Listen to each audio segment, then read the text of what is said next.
kita dengar sambutan dari Bapak Asep Suryahadi selaku Direktur Lembaga Penelitian Semeru. Waktu dan tempat saya persilakan.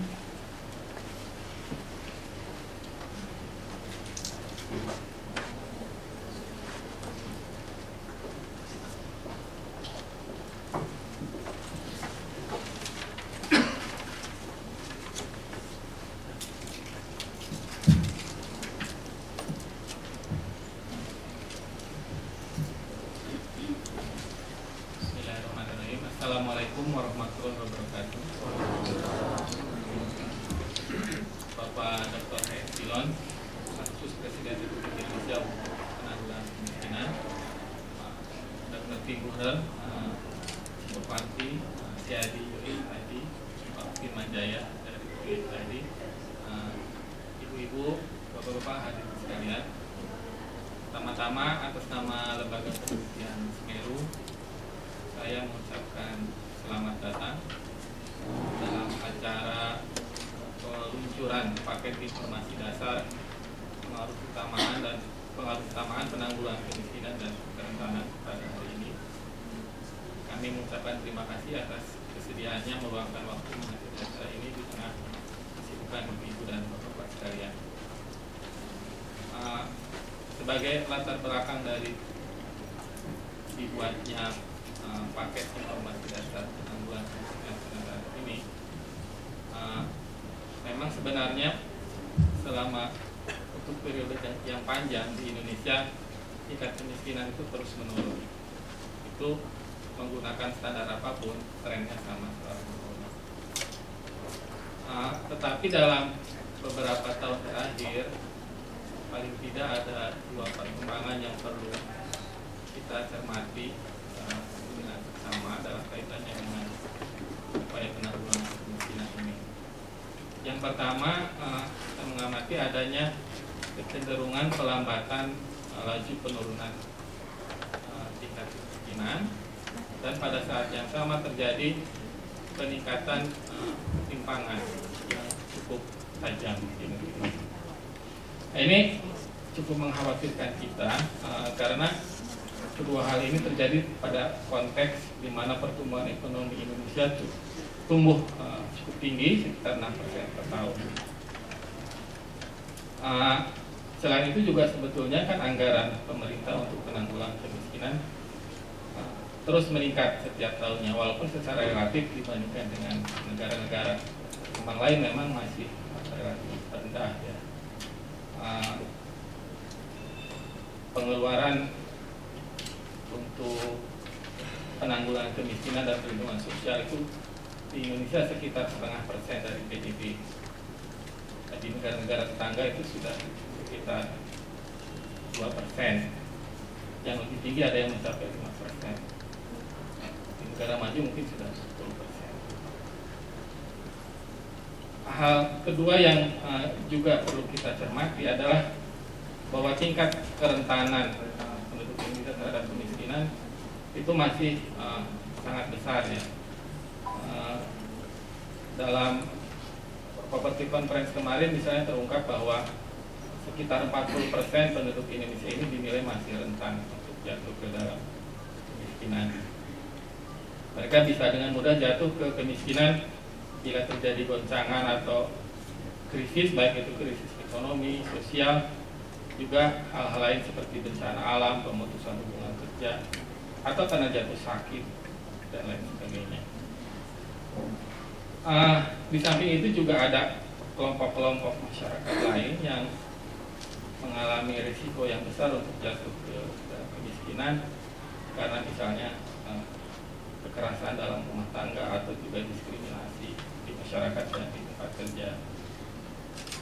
Misalnya orang-orang yang memiliki kecatatan atau memiliki keyakinan agama yang berbeda dengan mayoritas, preferensi seksual juga yang berbeda dengan mayoritas, dan jenis pekerjaan yang dianggap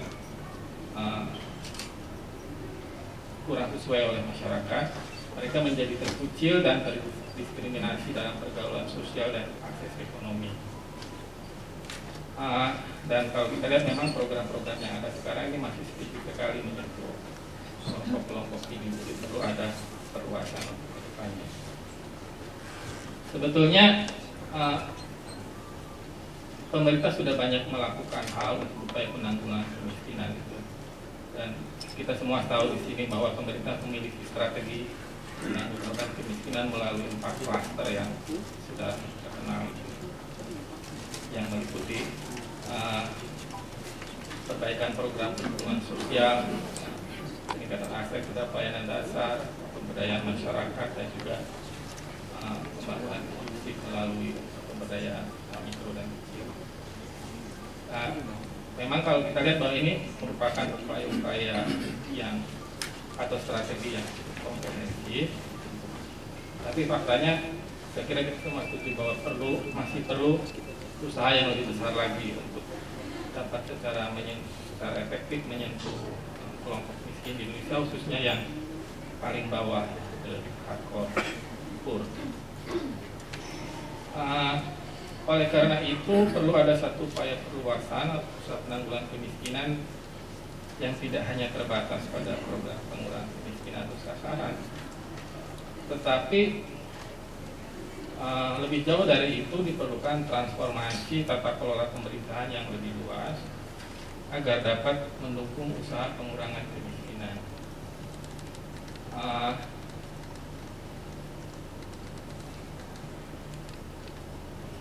Ada satu studi yang dilakukan secara global oleh United Nations Research Institute for Social Development yang juga baru-baru ini dipresentasikan di Jakarta. Sangat menarik kesimpulan dari studi ini. Mereka menemukan bahwa pengurangan kemiskinan yang signifikan terjadi di berbagai negara di dunia itu sebagian besar tidak dihasilkan dari program-program penanggulangan kemiskinan secara langsung, tetapi yang jauh lebih efektif adalah kombinasi dari kebijakan ekonomi, sosial, dan politik yang memang tepat diarahkan untuk menanggulangi persoalan-persoalan yang dihadapi oleh penduduk miskin. Nah, sesuai dengan hasil studi ini, kami dari Lembaga Penelitian Semeru dengan dukungan dari CAD USAID dan juga TNP 2K melihat perlunya dibuat suatu paket informasi dasar yang dapat digunakan oleh berbagai pemangku kepentingan, baik itu pemerintah maupun non-pemerintah, untuk dapat meningkatkan efektivitas penanggulangan kemiskinan dan kerentanan melalui proses pengarusutamaan kemiskinan dan kerentanan. Paket informasi ini memiliki satu pesan kunci bahwa program pengurangan kemiskinan secara tradisional sekarang ini, seperti program-program yang ada, PKH, Jamkres, Masyarakat, dan sebagainya, ini merupakan program-program yang sangat penting, tetapi tidak cukup untuk menanggulangi kemiskinan.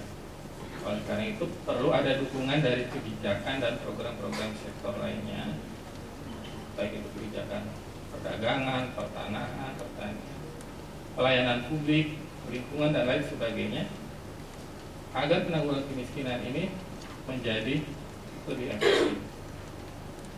Nah, melalui pendekatan pengarusutamaan ini, usaha pengurangan kemiskinan tidak boleh lagi dianggap sebagai domain atau urusan eksklusif dari satu kementerian atau satu SKPD tertentu. Sebaliknya, seluruh program dan kebijakan dari seluruh kementerian dan SKPD harus secara eksplisit mempertimbangkan dampak dan manfaat bagi kelompok miskin dari setiap kebijakan yang dibuat. Nah, ini adalah prinsip yang kita terapkan ke dalam paket informasi dasar yang kami buat ini. Secara ringkas, ada beberapa poin utama dari paket informasi yang kami buat ini. Yang pertama, bahwa paket informasi penanggulangan kemiskinan dan kerentanan ini merupakan pendekatan yang tidak terpisah dari kegiatan siklus pembangunan, yaitu perencanaan, pelaksanaan, dan evaluasi. Yang diperlukan adalah komitmen untuk dapat melakukan modifikasi dalam proses tersebut agar semua kebijakan dan program dapat berdampak pada kelompok miskin. Yang kedua, bahwa usaha penanggulangan kemiskinan harus diperluas untuk juga dapat mencakup kelompok-kelompok rentan yang miskin secara ekonomi mungkin tidak miskin, tapi mereka mengalami ketersisihan sosial dan risiko kehidupan yang lebih besar. Yang ketiga, pengurangan kemiskinan bukan merupakan urusan satu sektor tertentu, namun merupakan urusan seluruh sektor. Jadi tidak boleh lagi ada anggapan bahwa urusan pengurangan kemiskinan hanya ada dalam program PKH atau Raskin atau Jamkesmas, atau hanya merupakan urusan dinas sosial kalau di daerah, atau Bapeda atau PPN. Jadi idealnya seluruh pejabat dan pegawai dari seluruh SKPD memahami relevansi tupoksinya terhadap usaha pengurangan kemiskinan. Yang keempat, koordinasi dan kemitraan antar pemangku kepentingan merupakan prakondisi yang sangat penting. Berbagai laporan menunjukkan bahwa persoalan paling umum adalah sinergi dan koordinasi antar pihak atau lembaga, baik bersama pemerintah maupun antara pemerintah dan non-pemerintah. Dalam konteks ini, berbagai upaya untuk mendorong sinergi antar pihak melalui penguatan tim koordinasi penanggulangan kemiskinan merupakan satu keniscayaan, baik di pusat maupun di daerah. Kelima dan terakhir, bahwa kelompok miskin dan rentan tidak serta-merta akan mengakses program dan pelayanan yang ada. Perlu ada kesadaran bahwa kelompok miskin mengalami banyak keterbatasan, baik itu informasi, akses, diskriminasi, hingga halangan mental seperti merasa malu atau takut untuk mengakses berbagai program dan pelayanan yang ada. Oleh karena itu perlu ada suatu usaha penjangkauan yang sifatnya proaktif ya, untuk menjamin akses mereka terhadap program dan pelayanan dari pemerintah. Paket yang kami buat ini bukanlah sesuatu yang sempurna, tentunya masih dapat dan harus terus dikembangkan lebih lanjut lagi seiring dengan kebutuhan dan tantangan penanggulangan kemiskinan di masa depan yang tentu akan berubah dan berkembang. Tapi paling sedikit kami berharap bahwa paket informasi dasar ini dapat menjadi bahan rujukan awal sebagai pemantik diskusi, atau lebih baik lagi menjadi pemantik inspirasi dan inovasi bagi seluruh pemangku kepentingan yang terlibat dalam usaha pengurangan kemiskinan dan kerentanan di negara kita. Terakhir, kami ingin mengucapkan terima kasih atas dukungan dari CAD, USAID terhadap kami dalam penyusunan paket informasi dasar ini, dan juga kepada TNP 2K yang menjadi partner kami secara sangat aktif dari sejak awal sampai terakhir dalam penyusunan program ini, dan juga banyak pihak lain yang terlibat ya. Kami melakukan berbagai studi ke lapangan, juga berbagai konsultasi dengan berbagai pemangku kepentingan. Begitu juga kami mengucapkan terima kasih banyak atas partisipasi semua ibu dan bapak sekalian dalam penyusunan paket informasi dasar. Sebagai penutup, perkenankan saya untuk membuka secara resmi acara kita hari ini, peluncuran paket informasi dasar penanggulangan kemiskinan dan kerentanan di Hotel Ibis Samarin ini dengan ucapan Bismillahirrahmanirrahim. Sekian dan terima kasih. Assalamualaikum warahmatullahi wabarakatuh. Terima kasih kepada Bapak Asep atas sambutannya. Selanjutnya kami persilakan kepada Bapak Firman Aji selaku perwakilan dari WSE untuk memberikan sambutannya. Waktu dan tempat saya persilakan.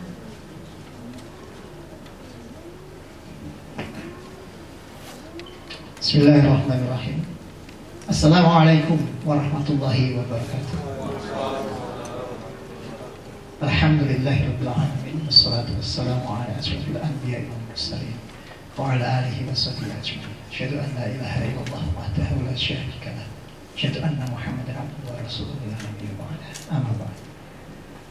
Bapak dan Ibu sekalian yang saya hormati, Bapak Dilon selaku utusan khusus Presiden Republik Indonesia untuk penanggulangan kemiskinan, Pak Asep selaku Ketua Direktur Semeru, dan Bapak Ibu sekalian yang saya hormati.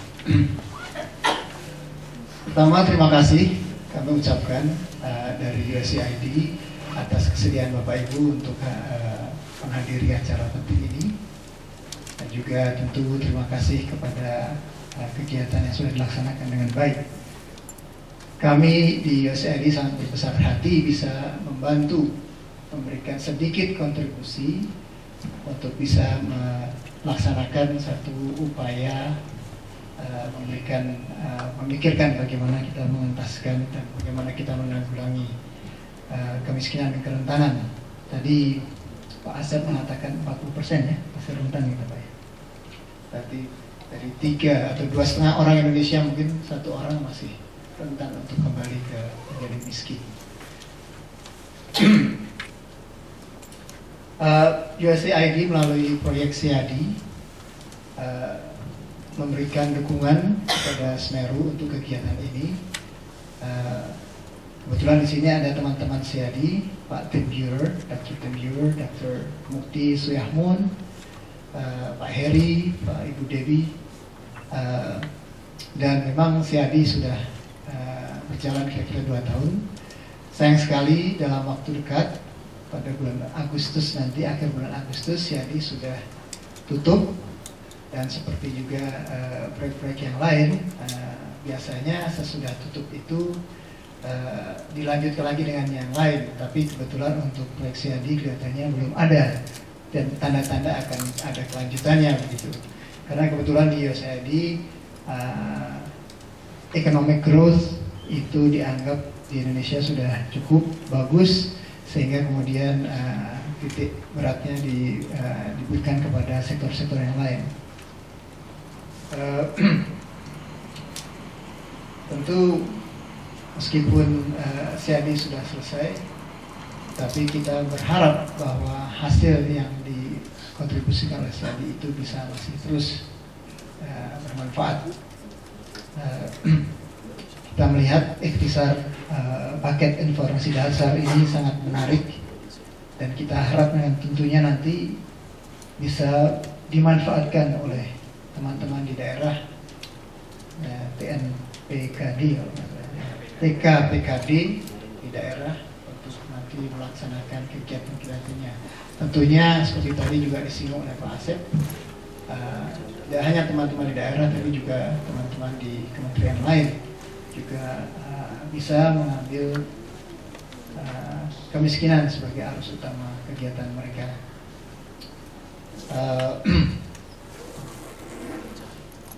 Sekali lagi kami ucapkan selamat kepada Semeru telah bisa melaksanakan kegiatan ini, dan mudah-mudahan akan ada kelanjutan kegiatan seperti ini di masa yang akan datang.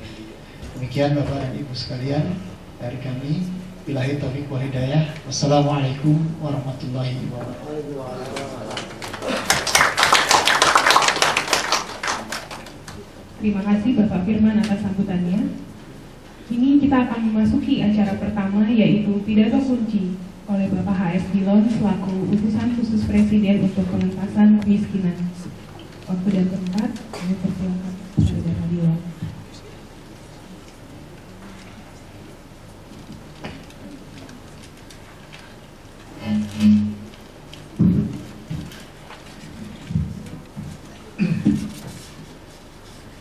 Yang terhormat Excellency Asep, Excellency Firman, Excellency, para anggota majelis yang berbahagia.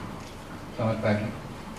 Saya senang ya berada dalam majelis ini, karena perlu kita agak lebih jujur melihat kondisi upaya arus utamaan penanggulangan kemiskinan. Tugas saya kali ini, kalau ada yang belum kenal saya sudah ganti serban mungkin 6 atau 7 kali untuk bekerja di Republik. Saya nggak mau bilang saya mengabdi. Saya minoritas yang paling minoritas untuk di Republik ini. Saya sudah pernah mimpin Komnas HAM, sudah pernah mimpin ITB, sudah pernah mimpin partnership, sudah pernah juga menggantikan Menko Kesra dulu waktu kita bentuk Badan Penanggulangan Kemiskinan. Tapi bukan itu yang penting. Tugas saya dari Presiden Republik Indonesia saat sekarang ini, Saudara Susilo Bambang Yudhoyono, utamanya adalah memastikan bahwa penanggulangan kemiskinan ini betul-betul menjadi program utama pemerintah daerah dalam membangun menjamin kesejahteraan rakyat. Tapi saya kira perlu ya kita mulai dengan melihat sejarah, karena saya khawatir betul keadaan bangsa kita sekarang ini ada path dependency ya, apa yang terjadi. Kita lihat dulu itu lama dijajah, terutama di Jawa ini. Jadi satu ketertindasan, dan mereka saya kira setelah masa kemerdekaan pun, walaupun kondisi ekonomi rakyat mulai membaik, tapi masih belum ya. Sebagian besar rakyat menurut saya nggak pernah merdeka. Saya diberitahukan ini, dan semua boleh dikutip apa yang saya bilang. Jadi kalau saya kasih tahu pada Presiden Republik ini, wah ini salah. Saya kasih tahu ke Menko Perekonomian salah, saya kasih tahu sama Agung salah, saya kasih tahu sama Joko juga salah. Ini sudah salah. Karena tadi kata Asep bilang 40%, saya pikir saya pernah hitung, bukan itu, sederhana aja yang dibikin Bank Dunia itu $2 sehari, 48%. Jadi soal kerentanan segala macam ini, ya, paling bagus apa yang dibilang saudara Joko Widodo, yang sekarang gubernur DKI, ya, dia bilang nggak usah pakai eufemisme lah. Ya. Saya dikasih tahu 3,5% orang miskin di Jakarta, saya datangi miskin. Terus saya kenapa miskin? Enggak, ini yang rentan, ini yang hampir miskin. Ini lagi membohongin siapa ya? Jadi saya udah pernah nulis, belum pernah bebas dari belenggu kemiskinan ya, yang ditanamkan sejak masa kolonial ya, dan feodal. Jadi di rakyat diposisikan untuk menerima ketidakberdayakan mereka di tengah kekayaan dan tanah bangsa Indonesia yang dieksploitasi oleh penjajah. Ya. Jadi sebetulnya dari dulu kemiskinan ini adalah pemiskinan dan merupakan bentuk dari hilangnya harapan rakyat untuk memenangkan hak mereka untuk memiliki kehidupan yang bermartabat. Harkat. Kemiskinan ada sehingga saat ini masih menghantui kita, sangat dipengaruhi oleh struktur sosial yang terbangun dalam masyarakat. Diskriminasi terhadap rakyat biasa, semua kaum pribumi yang dipraktekkan sejak zaman penjajahan berdampak dengan pada adanya pengkotakan sosial atau sosial rakyat hingga saat ini. Tak mengherankan apabila kita menjumpai kesejahteraan masyarakat di pedesaan jauh di bawah masyarakat perkotaan. Pembangunan yang sangat berpihak pada kota itu menyumbang juga jarak dalam memperbesar kesenjangan sosial yang ada. Diskriminasi juga semakin langgeng dengan berbagai peraturan adat dan agama yang salah ditafsirkan dalam masyarakat. Saya bukan menunjukkan bahwa saya lebih berani dari yang lain, tapi saya sudah datang dari Aceh. Saya duduk dengan para abu, saya bicara sama mereka tentang Islam. Ya. Saya bukan orang Islam, tapi dulu saya datang ke sana waktu saya pakai serban Partnership for Governance Reform dan kasih mereka dana untuk menyiapkan undang-undang sesuai dengan apa yang sudah mereka peroleh. Saya sudah katakan, kalau dulu kalian bilang kesenjangan datangnya dari Jawa, nanti belakang saya ada kepala staf Kodam. Jangan kalian ulangi di sini. Kita lihat itu, terutama soal berikan. Ya. Saudara Marcel takut kenapa saya begitu bicara dengan para abu. Jadi ini salah ditafsirkan ini pengajaran peraturan adat dan agama, sehingga terutama pada wanita dan perempuan, banyak anak-anak. Wanita dan anak-anak adalah barisan paling depan dalam pergelutan dengan kemiskinan.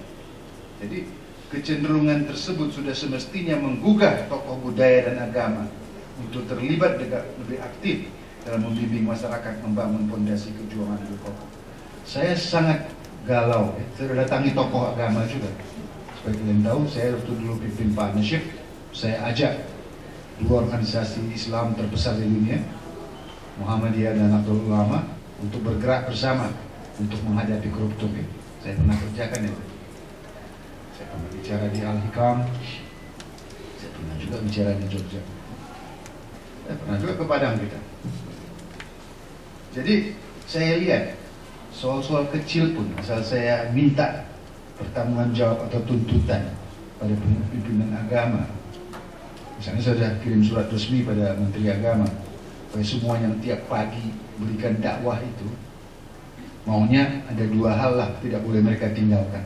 Satu, ajaran bahwa yang Maha Kuasa itu hanya akan membantu rakyat yang membantu dirinya sendiri, berjuang dia.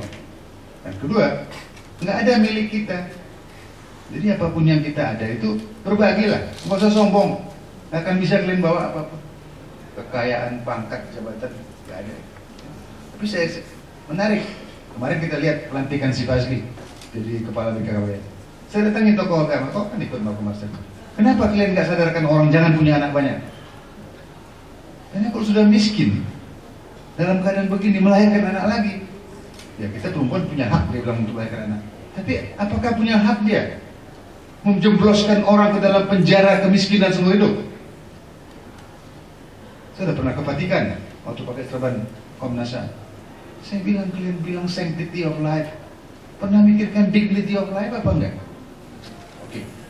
Jadi penanggulangan kemiskinan memang merupakan tanggung jawab pemerintah, tapi keterlibatan seluruh komponen bangsa sangat diperlukan. Konsep saya public private public people partnership. Saya kasih tahu pada mereka dan sudah kita bicarakan dalam menghadapi proses penting. Saya sangat senang untuk melihat fakta bahwa sebagian masyarakat kita sudah lebih sadar daripada para pejabat pemerintah bahwa penanggulangan kemiskinan bukanlah semata pekerjaan pemerintah dan kemudian masyarakat untuk berperan dalam potensi yang ada ini patut mendapat penghargaannya. Saya sangat sedih waktu saya pergi ke Bazis ya Bazis mereka jelaskan begitu sedikit terkumpul, tapi waktu saudara Parni Hadi minta saya datang ke Dompet Duafa, luar biasa membesarkan hati saya. Dompet Duafa itu nyata sekali melakukan sesuatu yang bantu warga miskin.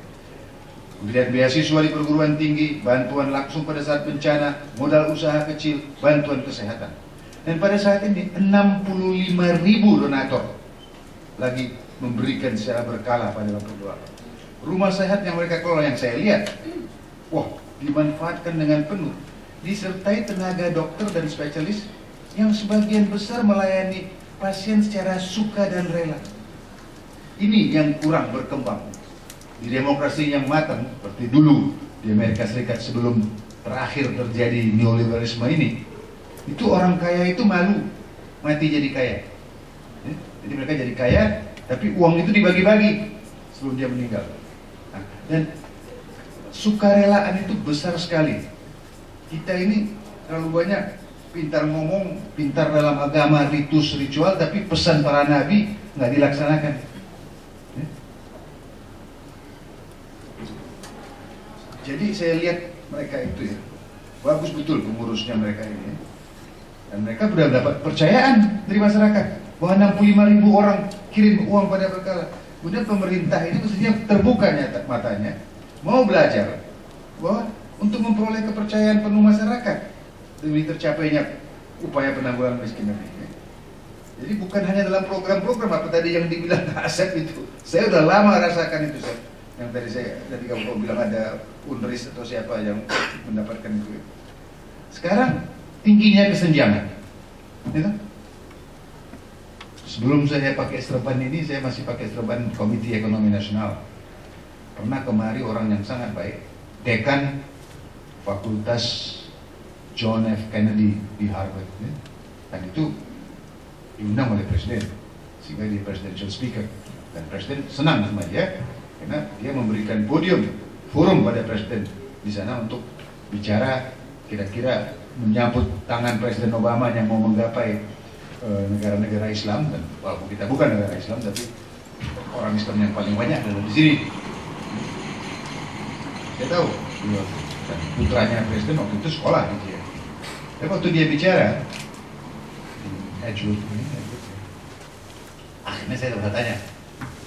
Jadi saya persoalkan, saya bilang, kau masih percaya pada trickle down dalam keadaan, saya jelaskan, begitu banyak orang hitam masih di penjara, begitu banyak single mothers di Amerika.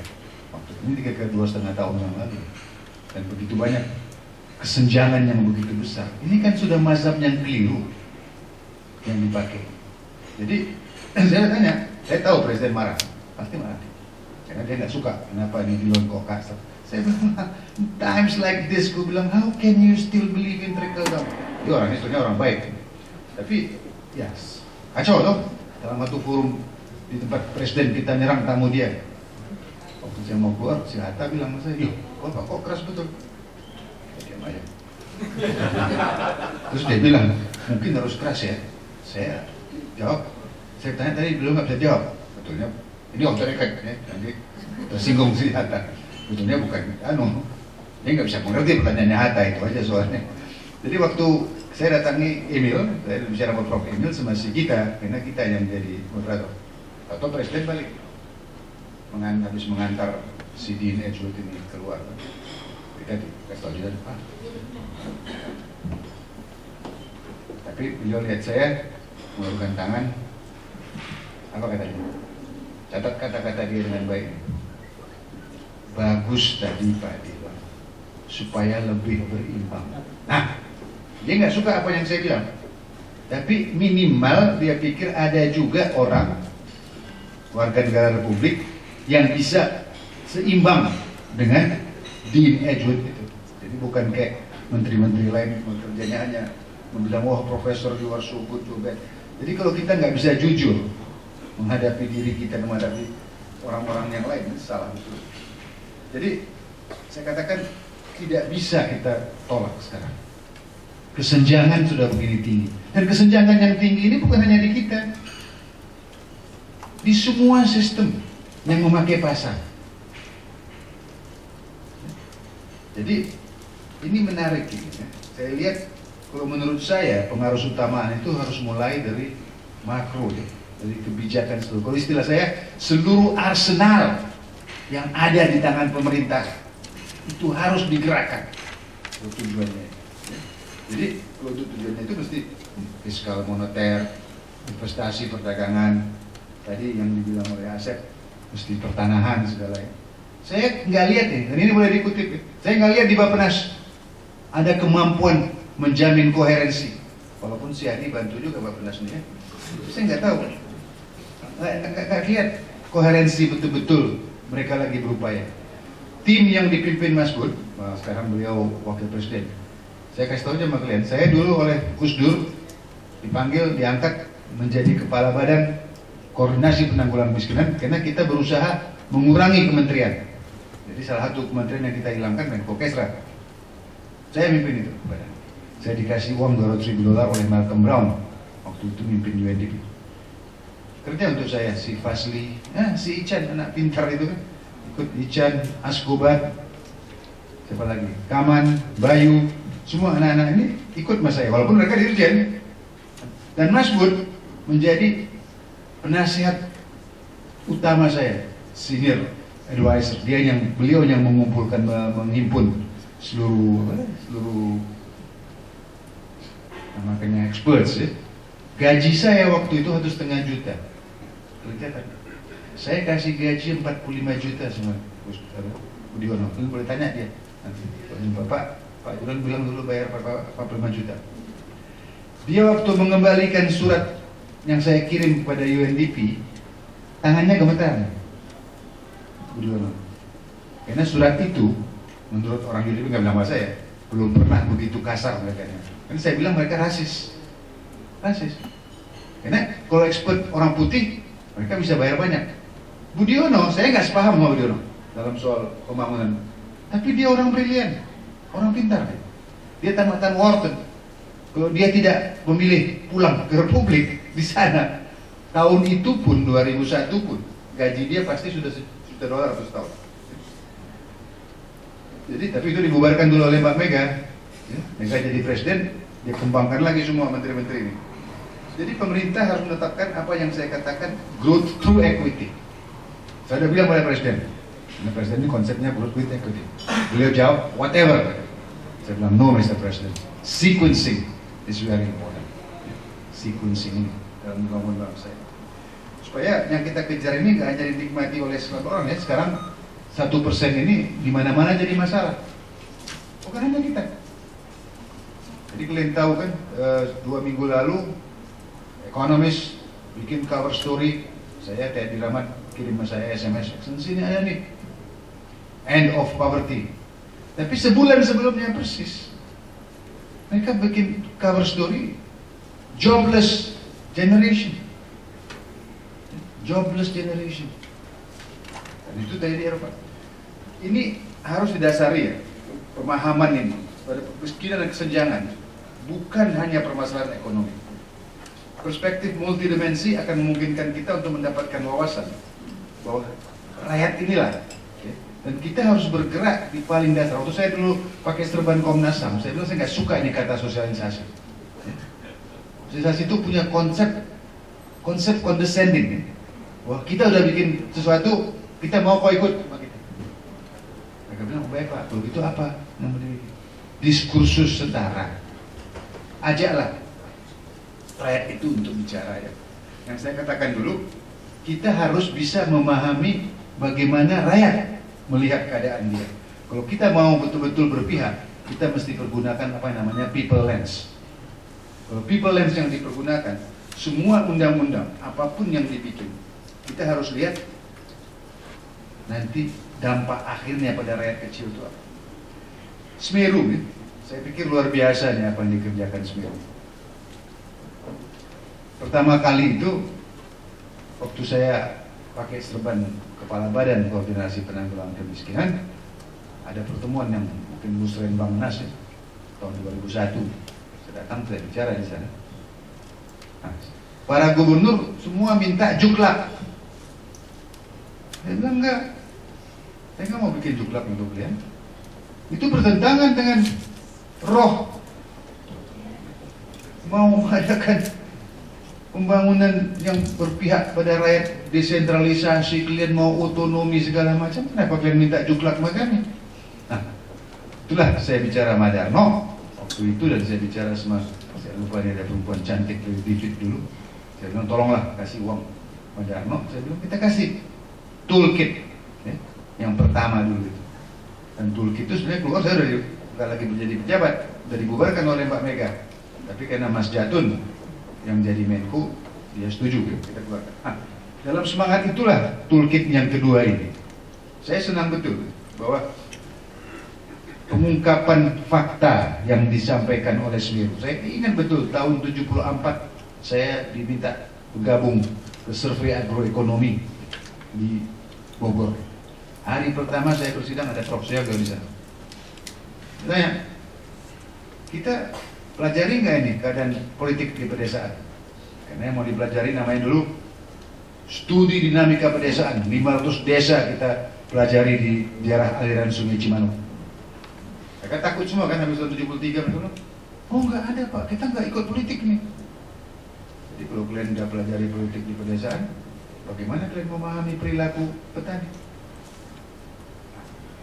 Dia datang pada saya, dia panggil, kalau sudah selesai, saudara dari UNSU, ya, dari UNSU Prof. Apa dia bilang? Kita juga berpolitik di sini dengan mengungkapkan fakta tentang petani dan buruh tani. Kita tunjukkan keberpihakan kita. Saya kira itu juga lah yang dikerjakan Semeru dengan betul-betul mengangkat masalah kenyataan tentang kemiskinan ini dan bidang singgungnya dengan hal-hal yang lain. Saya senang juga karena saya pernah pakai serban Partnership for Governance Reform ya, selama 3 tahun kita coba dulu untuk mengejar politisi busuk. Itu saya buka pintu saya lihat ada si Cecep Teten sama si Fajrul Falak. Sekarang saya di sini Executive Director ya. Kita pakai uang untuk gusur politisi ini. Saya nggak bisa sebut siapa duta besarnya. Ada duta besar telepon saya, duta besar. Dia bilang, you are against the government, we cannot support you. Saya bilang, I'm not against the government.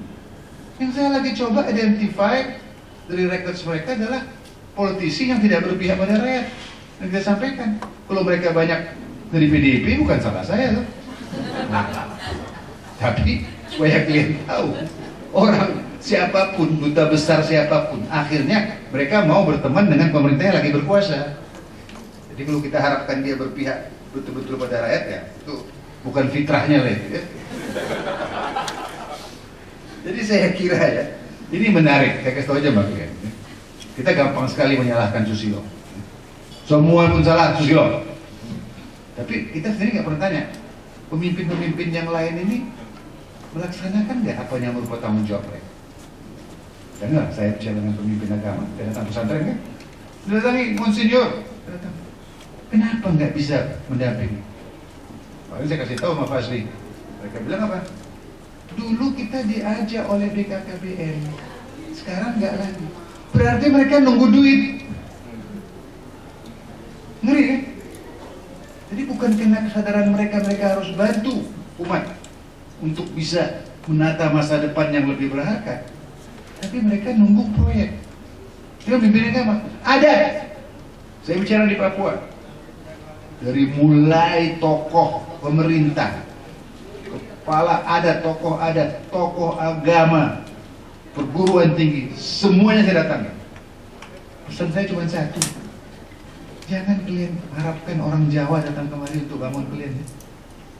Jangan kalian bicarakan bahwa uang kalian kurang. Yang paling menderita di bangsa ini adalah suku orang Betawi. Betul, mereka yang paling nggak ada cita hanya bisa jadi FPI aja, FRB. Nggak ada role model. Coba, saya pikir. Nah, Papua saya bilang pada mereka, kalian bangun. Dari mahasiswa nyerang saya itu, kau pemimpin, kau bilang apa yang kau kerjakan untuk rakyat? Jadi kita ini harus bisa. Coba satu hal kecil aja. Saya lapor sama Presiden Susilo waktu saya diangkat ini, habis itu bilang, Mr. President, saya hanya mimpin PTP 10. Jarak saya nggak bisa kemana-mana dong. Nanti kita carikan yang skop nasional. Nah, atau saya dipanggil, disuruh menyerahkan jabatan saya sebagai Komut PTP 10. Tapi 2 minggu kemudian saya diangkat menjadi anggota Dewan Pengawas di Bulog. Saya ke daerah, kita kan pergi lihat pembagian raskin segala macam. Susilo ini kita tuduh dia selalu apa? Pencitraan. Coba kalian bayangkan kepala desa. Kepala desa pada dia jelas, itu yang saya pikir prestasi terbesar dari SUACS ini, dari Bambang itu adalah dalam mencoba mencari target-target itu. Saya kasih tahu juga sama Presiden bahwa nggak jalan tuh tim itu ya. Jadi tim tadi yang dibilang beliau ini, yang dibilang si Firman juga nih, nggak jalan. Kami sudah datangi semua tempat. Dan saya sudah kasih tahu sama Wapres bahwa ini nggak jalan, Excellency, tolonglah ganti. Tetap kamu yang mimpin di sini, tapi di sana mesti kepala daerah. Kalau kamu bikin wakil kepala daerah, nggak jalan. Tapi coba lihat, kepala desa udah tahu siapa yang berhak menerima. Dia bagikan merata. Kenapa? Karena dia tidak mau mempertanggungjawabkan keputusan yang diambil ini. Pencitraan kelas 1 tuh yang dibikin. Jadi apa? Yang paling pertama melanggar HAM orang miskin itu adalah kepala desa. Sebetulnya dari dulu di Republik ini, kepala desa itulah yang berpihak pada rakyat. Tapi itulah yang terjadi sekarang di Republik ini. Jadi saya pikir, kalau dari saya sangat senang. Nah, Susilo pernah panggil kita semua setahun yang lalu lebih. Ya, kalau saya nggak salah, tanggal 29 Mei atau apa saja. Saya baru sampai di Bali, panggil balik. Beliau mimpin rapat soal kemiskinan. Beliau tanya, what has gone wrong? Karena apa yang disampaikan Asep sudah kita sampaikan pada Presiden, oh ini sudah melambat. Jadi tanya, what has gone wrong? Gak ada yang jawab, macam-macam segala macam. Akhirnya saya kumpulkan seluruh wamen, saya suruh minta tolonglah beliau dan siswa ya. Siapa lagi yang? Oh, Kecup. Nah, Kecup dan beliau saya suruh sampaikan pada wamen. Dia bilang, kalian semua kerja untuk Presiden ya. Mau kalian jawab nggak? What has gone wrong? Kalau nggak, saya bilang pada dia, saya laporkan, saya bilang nobody knows what the hell is going on.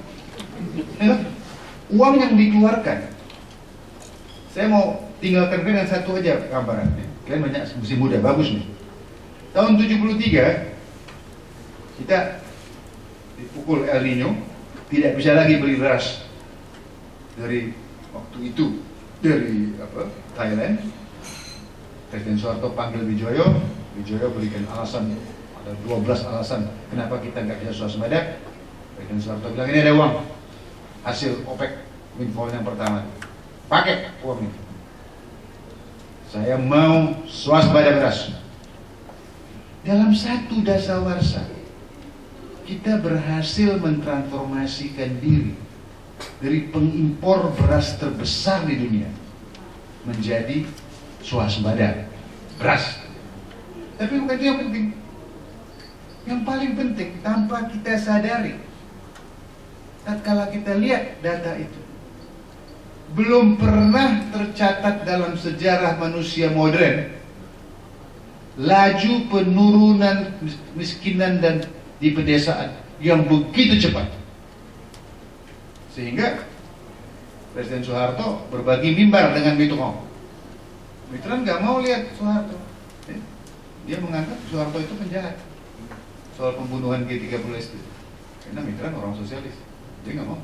Tapi terpaksa dia, karena memang prestasi itu bukan prestasi swasembada semata, tapi laju penurunan. Dan bayangkan, tidak ada uang yang dikeluarkan khas untuk itu, tapi peningkatan pendapatan petani kecil dan upah real buruh tani sudah cukup untuk memicu perkembangan perekonomian pedesaan. Kalau trickle down, selama orang masih beli Lamborghini, kalian tahu kan? Saya datangin dulu Mas Good, waktu Wapres kan saya masih ngadap dia. Saya bilang, Exos ini tahu nggak berapa Lamborghini ada di Jakarta ya? Nggak, saya tahu. Apa staf-staf khusus dia sakit hati nengok saya anggap saya nggak sopan. Saya nggak perlu sopan, yang penting betul nggak saya sampaikan. Kalau jadi pemimpin terus dia nggak tahu, nggak. Mungkin ada 50 Lamborghini Maserati di sini, Hummer. Tahu nggak kasih berapa harganya satu? Nggak. Itu harganya bisa 6 miliar, 8 miliar. Dan itu ada di bangsa kita, itu banyak. Lebih banyak Lamborghini di sini daripada di Singapura. Jadi perasaan berbangsa, perasaan betul-betul bertanah air satu, itu sudah ada. Dan itu tanggung jawab paling banyak tanggung jawab pemimpin, tapi juga kita, karena kita membiarkan juga. Jadi Asep, terima kasih banyak. Saya hanya bisa mendoakan bahwa kau dan sahabat-sahabat kau ini diberikan kekuatan untuk bisa melanjutkan perjuangan ini. Merdeka!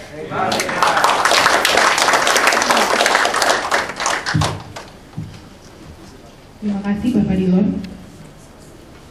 Sebelum memasuki acara selanjutnya, kami mohon maaf untuk memilih kendaraan dengan bernomor polisi F1811CA agar menemui panitia di depan. Saya ulangi, kami mohon maaf untuk memilih kendaraan dengan nomor polisi F18CA agar menemui panitia di luar. Baik, selanjutnya kami akan memasuki acara kedua, yaitu pemaparan singkat mengenai paket informasi dasar pengarus utamaan penanggulangan kemiskinan dan kerentanan yang akan disampaikan oleh Bapak Syaiqu Usman selaku peneliti senior di Lembaga Penelitian Semeru. Silakan, Bapak.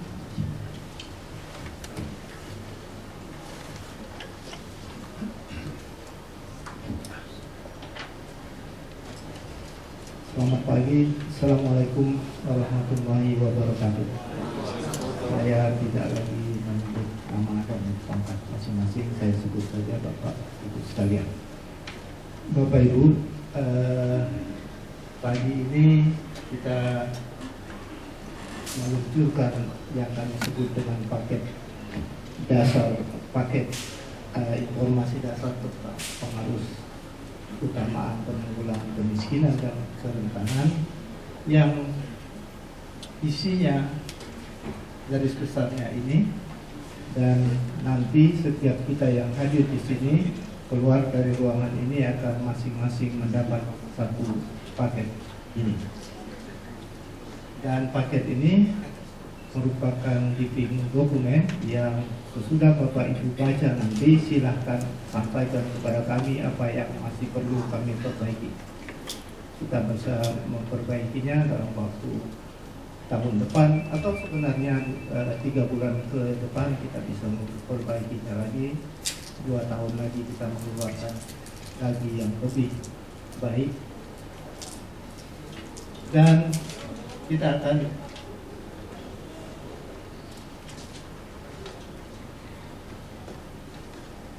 apa sebenarnya PPKK ini. Yang pertama, seperti dibilang Pak Dilon, dari awal dulu 2001 kami tidak pernah berpikir tentang membuat juklat dan juknis. Tapi ini adalah apa yang kita sebut sebagai mudah-mudahan menjadi media diskusi atau teman berpikir kreatif dan melaksanakan tugas secara inovatif.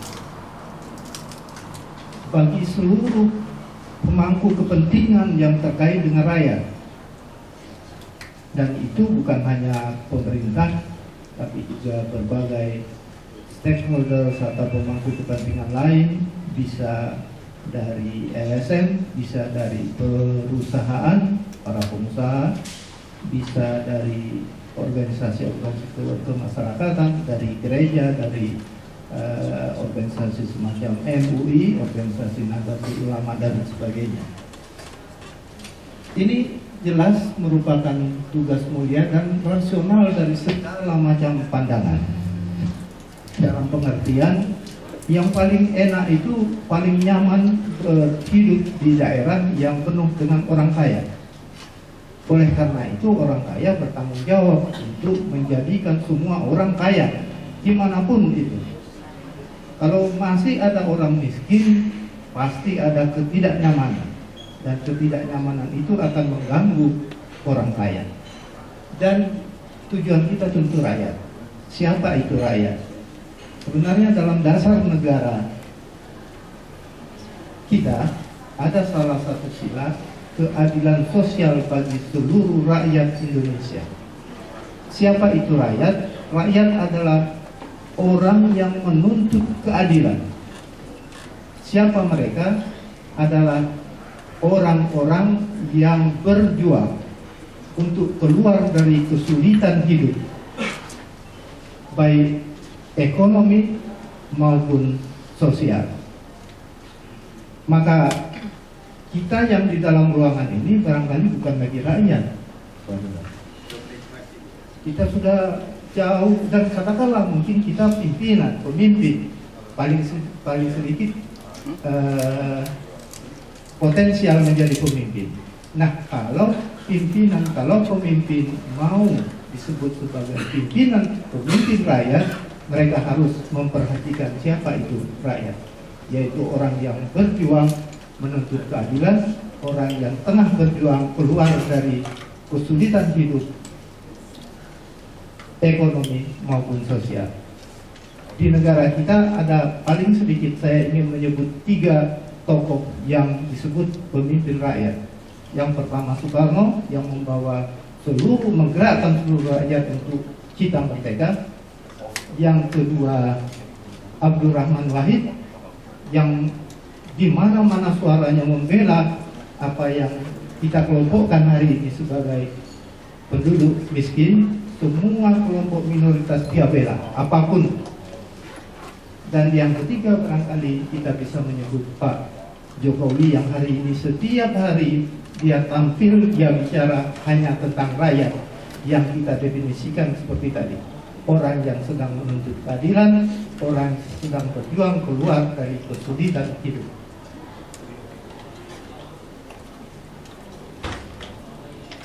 Pengertian dari PPKK tadi sebenarnya sudah banyak disampaikan baik oleh Pak Dilon maupun oleh Pak Asep.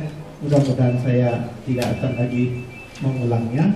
Sebenarnya kita ingin semua program oleh siapapun, pemerintah maupun non pemerintah, itu selalu mempertimbangkan kepentingan yang namanya rakyat. Siapa rakyat? Ya itu tadi. Dan dalam konteks kita adalah orang miskin dan orang yang berkehidupannya rentan. Saya minta maaf pada Pak Dilon, kita masih menggunakan istilah rentan, tapi untuk mempermudah pemikiran kita saja tentang masalah kemiskinan ini, bahwa ada orang, terutama juga kalau kita melihat kerentanan sosial, ada orang kaya yang tapi dia tersisihkan dalam masyarakat, dan itu persoalan sampai sekarang pemerintah siapapun belum bisa menyelesaikan ini, dan kita ingin mengajak supaya semua orang, semua pemimpin memikirkan persoalan seperti ini.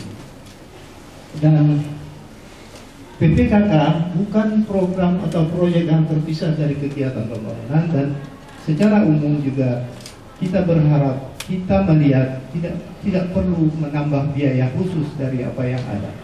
Cuma modifikasi saja dari program-program yang ada, membuat semua program itu menjadi lebih berorientasi memikirkan masyarakat miskin. Misalnya saja, ada satu daerah yang punya perda tentang pemanfaatan tanah kosong. Tapi ketika kita cek, siapa yang memanfaatkan tanah kosong itu umumnya adalah orang yang tidak lagi termasuk miskin. Karena apa? Karena kebijakan dari pejabat yang melaksanakan perda itu, siapa datang duluan itu yang akan diberi kesempatan untuk melaksanakan tanah tersebut. Padahal cuma sedikit saja kita minta, mereka memikirkan ada kuota sedikit untuk orang miskin, dan orang miskin tidak akan bisa datang ke kantor dinas, harus didatangi. Jadi kita tidak bisa lagi mengatakan kami sudah menyediakan forum untuk bermusyawarah, cuma mereka saja yang tidak mau datang. Tidak bisa lagi bicara begitu, membohongi diri sendiri. Kita tahu faktanya bahwa orang miskin sangat sulit untuk mendapat akses seperti itu karena kelemahan mereka sendiri, dan juga karena yang namanya pemimpin tidak mau mendekat pada mereka. Contoh satu lagi, sebenarnya gampang sekali. Di Kebumen selama ini pelayanan publik itu ada di lantai 3. Betapa sulitnya, jangankan orang saya dan Pak Dilon misalnya yang sudah naik tangga 3 tingkat sudah berat, apalagi orang cacat, orang miskin datang ke kantor itu saja orang miskin sudah susah. Akhirnya diturunkan, kebijakan dari mereka diturunkan ke lantai 1. Begitu aja sebenarnya, supaya kita menunjukkan bagaimana keberpihakan kita kepada masyarakat miskin. Jadi tidak selalu mengindikasikan ada biaya tambahan. Jadi cuma memodifikasi dari semua program yang sudah ada anggarannya, sudah ada biaya selama ini. Ini tadi juga sudah banyak dibicarakan, kerentanan tinggi, kesenjangan yang makin melebar, dan masalahnya ini ketika kita menyebut kelompok rentan, Pak Dilon, ini yang kalau kesenjangan makin lebar, dan sekarang katanya angkanya sudah 0,41, dan itu sudah tergolong bahaya. Yang biasanya bergerak cepat itu adalah orang yang pernah menikmati kesenangan kemudian jatuh. Kalau orang yang dulunya miskin, tidak pernah menikmati sesuatu, sekarang miskin, mungkin dia tenang-tenang saja. Tapi kelompok yang begitu besar yang kita sebut kelompok rentan itu, kalau mereka jatuh, mereka merasa sangat sengsara, dan negeri ini bisa digerakkan oleh ya mungkin bukan kelompok rentan itu sendiri, tapi itu adalah potensial untuk digerakkan oleh siapa saja yang punya kepentingan. Dan ini bisa merusak semua hasil pembangunan kita selama ini.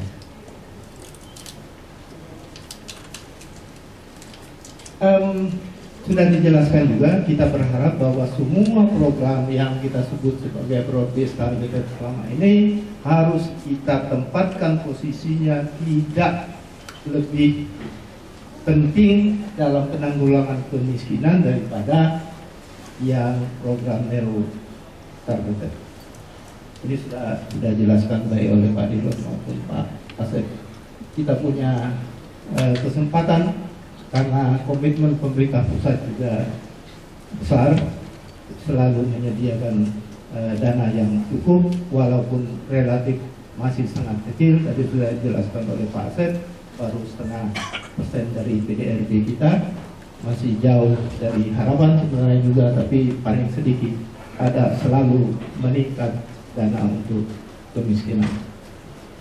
Dukungan para pemangku kepentingan lainnya, ada legitimasi politik juga. Sebenarnya bagi para pemimpin di daerah itu kelihatan sekali, daerah yang melaksanakan layanan publik yang baik, makin baik daerah melaksanakan layanan publik, makin cepat penurunan jumlah orang miskin di daerah itu. Ini hasil beberapa studi. Dan kalau pemimpin daerah melakukan perbaikan layanan publik dan otomatis akan menurunkan jumlah orang miskin, akan dengan mudah dia tidak perlu kampanye lagi pada periode berikutnya, pasti akan terpilih lagi. Dan semua bisa melakukan apa yang kita sebut sebagai pengaruh utamaan penanggulangan kemiskinan dan kerentanan. Tentu kita memerlukan landasan ini, tapi di banyak daerah juga sudah ada tentang penanggulangan kemiskinan, tapi hanya di atas kertas. Oleh karena itu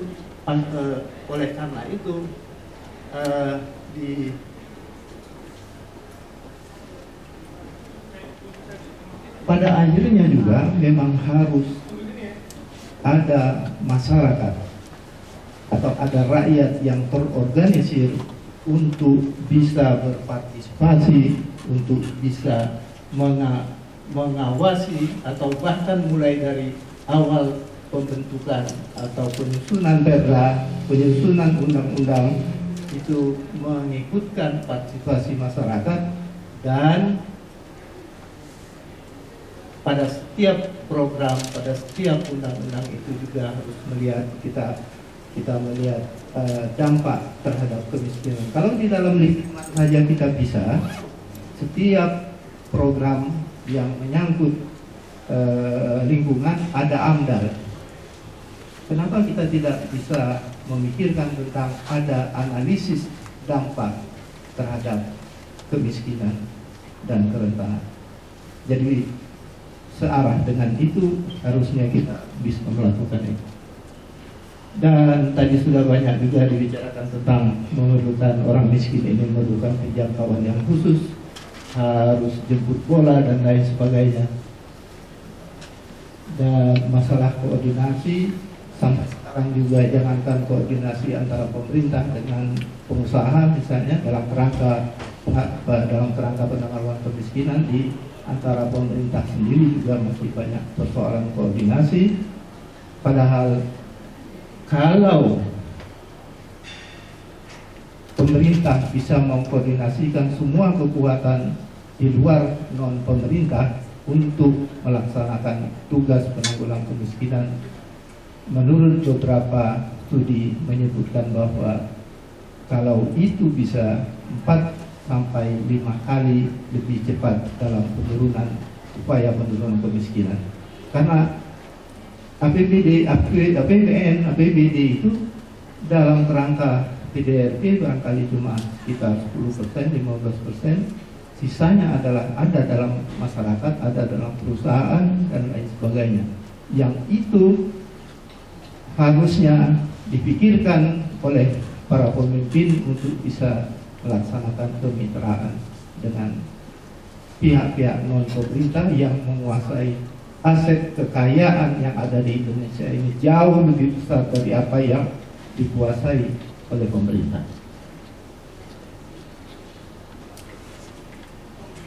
Prasyarat dari yang kita pikirkan adalah adanya data yang objektif, mutakhir, terpilah, dan relevan. Dan kita sebenarnya sudah punya. Tadi Pak Dilo juga sudah menyatakan apa yang disebut di data berbasis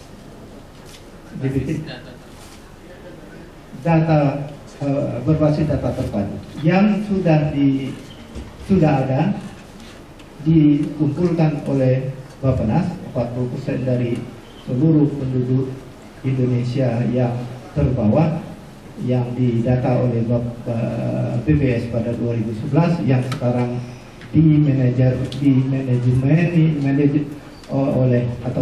dilakukan pemanfaatannya di bawah TMP 2K. Dan karena pengumpulan data itu juga kadang-kadang menghabiskan dana yang besar. Jadi kalau sudah ada data yang tersedia, kenapa daerah, kenapa perusahaan masih mau mengumpulkan data lagi? Padahal pengumpulan datanya itu memerlukan dana yang tidak kecil.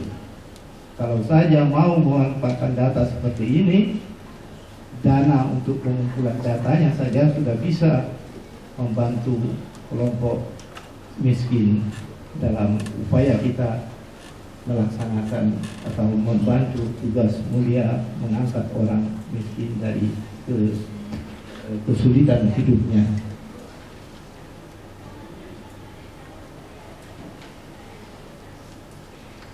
Saya pikir ini juga sudah dijelaskan sebelumnya, dan yang dalam masalah koordinasi di sini juga kita melihat perlunya keberlanjutan, kepercayaan, komitmen yang kuat dari pemerintah. Kepercayaan, misalnya ada banyak pemerintah daerah yang tidak bisa masuk ke dalam manajemen perusahaan yang berlokasi di daerah. Bagaimana bisa berkoordinasi? Jadi masih banyak sekali perusahaan-perusahaan, terutama perusahaan besar, perusahaan nasional yang tidak mau tahu dan mungkin juga takut diganggu oleh pemerintah daerah, dan pemerintah daerah sangat sulit untuk masuk bertemu dengan manajemen perusahaan-perusahaan di daerahnya, sehingga lagi-lagi tidak ada kepercayaan dalam hal seperti dalam upaya untuk melaksanakan PPKK ini. Yang terakhir adalah pentingnya pemantauan dan evaluasi. Yang menjadi persoalan sebenarnya selama ini pemantauan dan evaluasi itu dilaksanakan oleh lembaga yang berada di pinggir marginal dalam kerangka struktur pemerintahan. Petugas-petugasnya biasanya apa yang kita sebut sebagai orang buangan. Tidak tersedia dana yang memadai.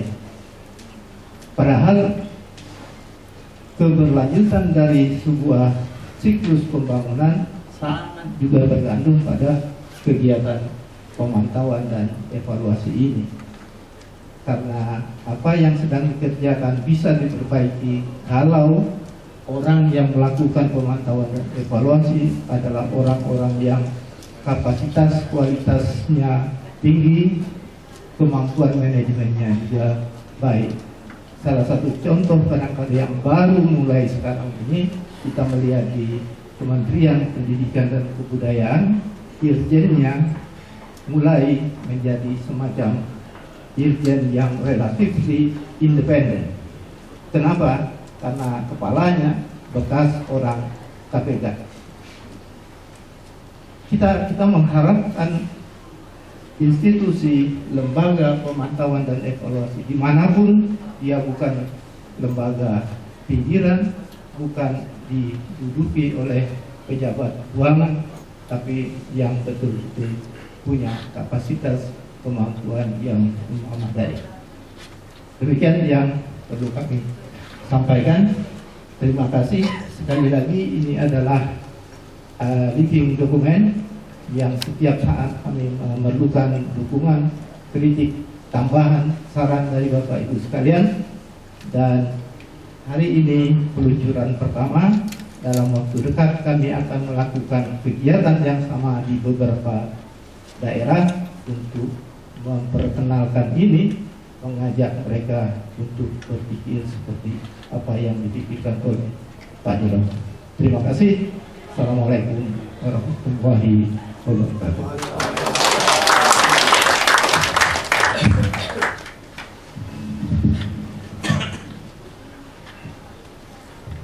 Terima kasih kepada Bapak Syaiqo. Sekarang marilah kita akan memasuki acara puncak, yaitu penyerahan simbolik paket informasi dasar pengarus utama penanggulangan kemiskinan dan kerentanan. Untuk itu kami meminta kesediaan dari Bapak Marcel Tentana selaku perwakilan dari UKP 2K untuk menyerahkan paket informasi dasar secara simbolik kepada Bapak Robi Binarwan. Bapak Robi Binarwan dari Kementerian Pariwisata dan Ekonomi Kreatif sebagai perwakilan dari pemerintah pusat.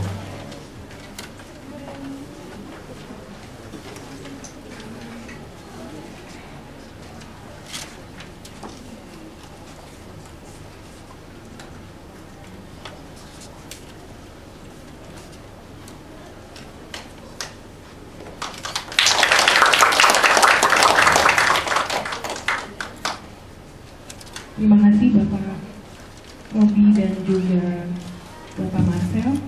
Untuk itu yang kedua, kami meminta kesediaan Bapak Timburer dari SEADI untuk menyerahkan paket informasi dasar secara simbolik kepada Ibu Puji Lestari dari Bappenas Kabupaten Kebumen sebagai perwakilan dari pemerintah daerah. Maaf, Ibu Puji Lestari dari Bappenas Kabupaten Kebumen.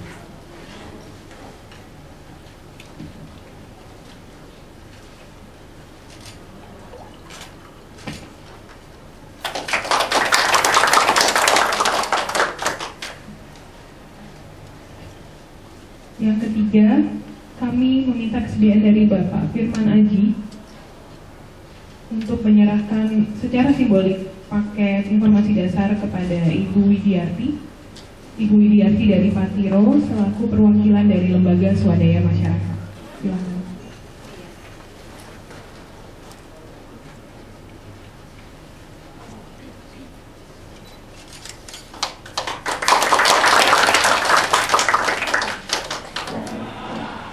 Terima kasih Bapak Firman dan Ibu Widi.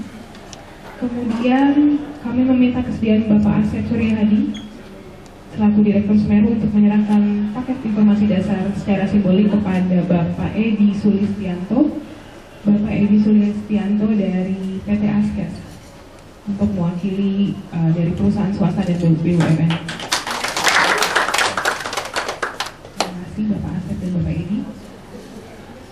Kemudian kami meminta kesediaan Ibu Mukti Suyahmun dari SEADI untuk memberikan paket dasar informasi secara simbolik kepada Ibu Aglastia dari Puskapa UI, mewakili Lembaga Penelitian dan Perguruan Tinggi.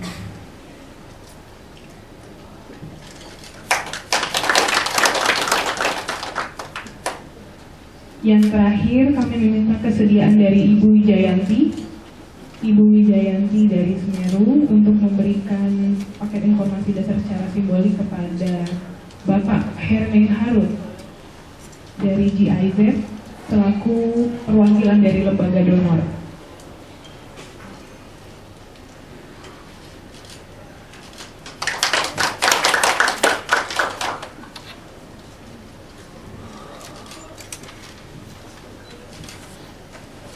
Terima kasih Ibu Anti dan Bapak Harming.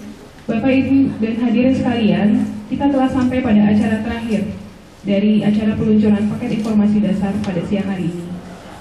Acara selanjutnya adalah santap siang bersama yang disediakan oleh panitia di lantai dasar. Kami selaku panitia mengucapkan terima kasih atas kehadiran dan partisipasi saudara sekalian dalam acara siang ini. Semoga acara ini dapat memberikan manfaat bagi kami semua.